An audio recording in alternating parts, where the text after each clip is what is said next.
Hello guys, नमस्कार. कसे आहात सगळे? आय होप सगळे छानच असणार आहेत. आज मी तुम्हाला एक उपवासाची म्हणजे फास्ट रेसिपी दाखवणार आहे, जी आपण उपवासाला आरामात करू शकतो. नेहमीचीच साबुदाण्याची खिचडी, उसळ किंवा मग ती भगर खाऊन, वरीचा भात खाऊन कंटाळा आला असेल, तर तुम्ही ही नक्कीच चटपटीत अशी रेसिपी ट्राय करू शकता. आता आषाढी एकादशीसुद्धा येण्यात आहे, सो तुम्ही त्या दिवशी ही ट्राय करू शकता, कारण आपला दिवसभर उपवास असतो. सो इथे मी तेलामध्ये छान जिरं घालून घेतलेलं आहे. जिरं छान तडतडलं की त्याच्यामध्ये आपण हिरवी मिरची घालून घेतलेली आहे.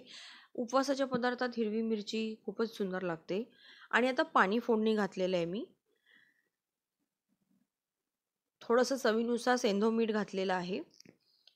या मिश्रणाला छान उकळी आली की आपण याच्यात स्वच्छ धुवून घेतलेली भगर घालून घेणार आहोत.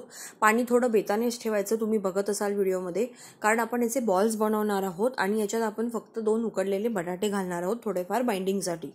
सो आपण याच्यात दुसरं कुठलंही पीठ घालत नाही आहोत बाइंडिंगसाठी.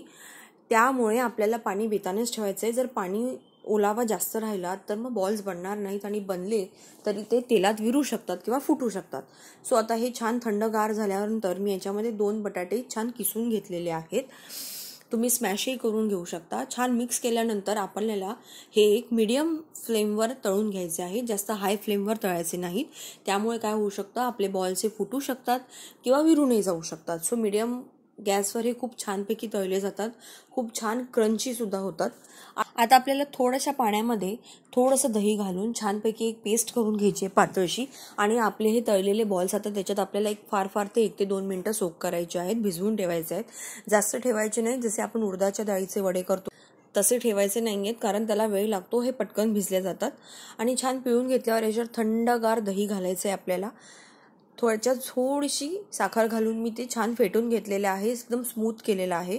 आणि याच्यावर मी एक छानपैकी उपवासाची खजुराची चटणी घातलेली आहे. तुम्हाला जर याची रेसिपी हवी असेल तर मला नक्की सांगा.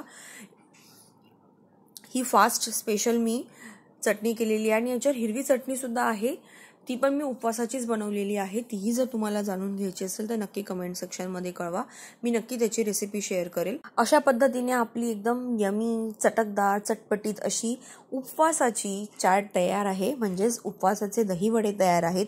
तुम्ही ही नक्की एन्जॉय कराल, रेसिपी नक्की ट्राय करा आता येणाऱ्या उपवासाला. तुम्हाला नक्की आवडेल. तुम्हाला जर माझ्या रेसिपीज आवडत असतील तर नक्कीच माझ्या चॅनलला चेकआउट करा.